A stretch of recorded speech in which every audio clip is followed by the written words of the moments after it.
Good morning students. तो अब हम अपने अगले भाग 1.4 संख्या रेखा पर वास्तविक संख्याओं का निरूपण। अभी आप पिछली कक्षाओं में पढ़ के आए होंगे कि संख्या रेखा पर पूर्णांकों का निरूपण, जैसे 2 और 3 को 1 से 10 के बीच में दिखाया जा सकता है। तो जैसे कि आप लोगों के पास घर पे एक स्केल होगी, तो स्केल के ऊपर आपने देखा होगा 1 सेंटीमीटर, 2 सेंटीमीटर, 3 सेंटीमीटर के निशान लगे होते हैं, और हर 2 से 3 सेंटीमीटर या 1 से 2 सेंटीमीटर में 10 और मिलीमीटर छुपे होते हैं। उसी प्रकार संख्या रेखा पर भी हर संख्या के बीच में 1 से 9 तक के अंक होते हैं। तो अब हम वास्तविक संख्याओं का निरूपण देखेंगे संख्या रेखा पर। तो मान लीजिए हम एक एग्जांपल लेके चलते हैं कि हमें 2.665 का स्थान निर्धारण करना है। तो 2.665 का स्थान निर्धारण करना है, यानी कि 2.665 किस किस के बीच में आता है, पहले तो ये देखना पड़ेगा। तो 2.6 यानी 2 से कुछ ज़्यादा होगा, यानी कि 2 और 3 के बीच में आएगी ये चीज़। तो हमने पहले संख्या रेखा पर 2 और 3 का निरूपण किया, देखा। अब हम स्केल की मदद से छोटे छोटे मिलीमीटर्स दिखाएंगे। 2.1, 2.2, 2.3, 2.4, 2.5, 2.6, 2.7, 2.8, 2.9। ये आप अपने मिलीमीटर की सहायता से दिखा सकते हैं। जैसे हम लिखे हैं कि 2.2 सेंटीमीटर की लाइन खींचनी है, तो आप क्या करते हैं, 2 सेंटीमीटर लेते हैं और उसके आगे 0.2 और मिलीमीटर खींच देते हैं। तो उसी प्रकार 2 और 3 के बीच में ऐसी 10 संख्याएं होंगी। अच्छा, ये सारी संख्याएं वास्तविक संख्याओं की बात हो रही है। अब इसमें सब कुछ आ जाता है, आपको पता होगा, परिमेय संख्या, अपरिमेय संख्या, पूर्णांक और वास्तविक संख्याओं के अंदर ही है सब कुछ।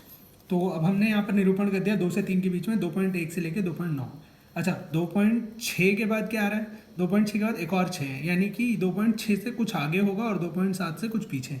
तो आपको यहाँ दिखा होगा 2.6 मिल गया हमें, और 2.66 किसके पहले आएगा, 2.7 से पहले ही आएगा क्योंकि वो तो छोटा है उससे। तो अब हम 2.6 और 2.7 को लेंगे अगली संख्या रेखा पर। तो अगली संख्या रेखा पर देखिए हमने लिया है 2.6 और 2.7। अब इसके बीच में भी 10 अंक आएंगे, तो 2.61, 2.62, 63, 64, 65, 66, 67, 68, 69 और फिर 2.7। क्योंकि 10 तो नहीं होता ना, उसके आगे एक और नंबर जुड़ेगा, 2.7 हो जाएगा। क्योंकि आप देख सकते हैं 2.69 में एक और अगर जोड़ दें हम, तो 9 1 10, यहाँ 7, तो 2.7 आ गया। तो 2.7 है, जीरो की वैल्यू नहीं होती, तो भी अगर आप जीरो देखें तो भी ठीक है, नहीं देखें तो भी ठीक है। तो अब उसके बाद 2.66 देख रहे हैं आप, यहाँ पर हमें मिला हुआ है। अब हमें क्या किया चाहिए, 2.665, तो 6 तक आ गए हम। तो 6 और 6 7 के बीच में अब अंक लेंगे हम। तो अब आ जाते हैं हम 6 और 6 7 के बीच में, फिर से 2.6 और 2.67 के बीच में 10 अंक। 2.661, 662, 2.663, 2.664, 2.665। यही चाहिए हमें। वैसे तो आगे भी जा सकते हैं, 666, 667, 668, 669, सारे 2 पॉइंट है। तो अब हमें चाहिए ये हमें मिल गया वास्तविक संख्याओं पे। तो इस प्रकार हम किसी भी संख्या का दशमलव के बाद तक का पूरा स्वरूप संख्या रेखा पर निर्धारित कर सकते हैं।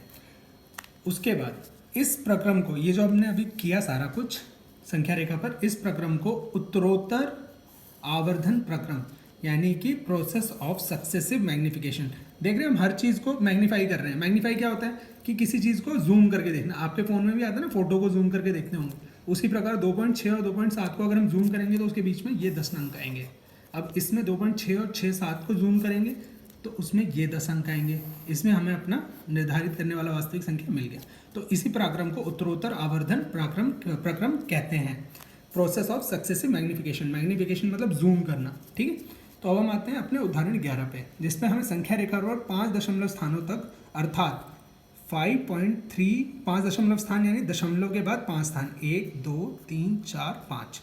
अब अगर 4 दशमलव स्थान बोला होता तो 5.3, 1 2 3, और 4 बोला होता तो 4 दशमलव स्थान ये होता है। तो दशमलव के बाद स्थान ये होते हैं स्थान। तो इन्होंने कहा 5, तो हमारे पास 5.3777 4 बार। अच्छा, इसमें 7 की आवृत्ति बार बार हो रही है, पुनरावृत्ति, तो हम इसको क्या लिख सकते हैं, 5.37 बार।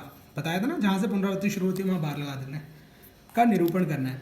तो अच्छा, अब हम आते हैं सबसे पहले अपना सबसे पहला छोटा नंबर 5। तो 5 है, 5 के बाद क्या है, 5.3। अब 5.3 किसके बीच में आता है, तो याद होगा आपको 5 और 6 के बीच के जो 10 नंबर होंगे उनके बीच में। तो अब हमने बना ली एक संख्या रेखा 5 और 6 के बीच की।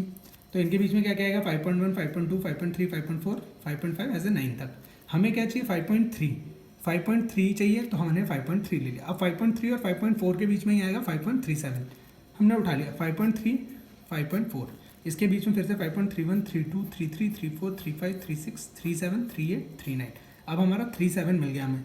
37 के बाद फिर क्या चाहिए, एक और 7 चाहिए, तो 37 और 38 के बीच में मिलेगा हमें, तो हमने 5.37 और 38 ले लिया। अब हम आते हैं 5.37 और 38 के बीच के 10 नंबर, 5.371, 372, 373, 374, 375, 376, 5.377 ये चाहिए था, और ये इसके अगले 378 के बीच में मिलेगा हमें एक नंबर, तो हमने अगला नंबर निकाल लिया। अब देख रहे हैं 5.377 और 5.378 के बीच में हमारा नंबर मिला 777, ये मिल गया हमें। फिर से भाई 1 2 3 4 5 6 और 7वें पे मिल गया।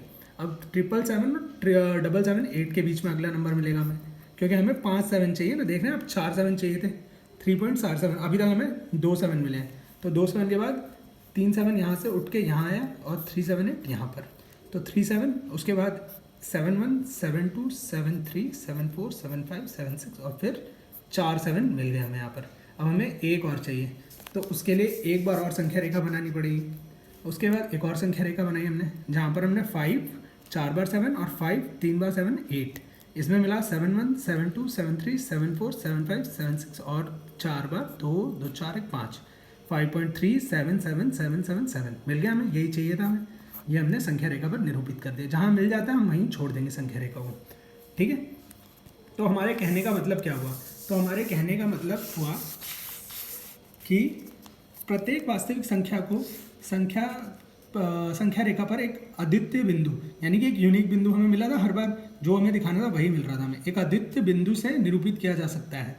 साथ ही संख्या रेखा को प्रत्येक बिंदु एक और केवल एक वास्तविक संख्या को निरूपित, देखा एक ही संख्या मिल रही थी हमें, 5.7 था तो 5.7 ही मिल रहा था, 5.7 के बाद सीधा 5.78, उसके बीच में जब हम अपना उत्तरोत्तर आवर्धन प्रक्रम लगा रहे थे, यानी मैग्निफिकेशन जूम कर रहे थे, तो हमें और नंबर दिख रहे थे, तो हम जूम करते करते आगे बढ़ेंगे तो हमें सब कुछ मिलना शुरू हो जाएगा। तो इससे हम वास्तविक संख्याओं को संख्या रेखा पर निरूपित कर सकते हैं।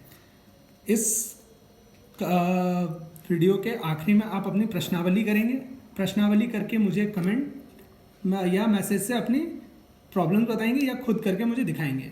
धन्यवाद।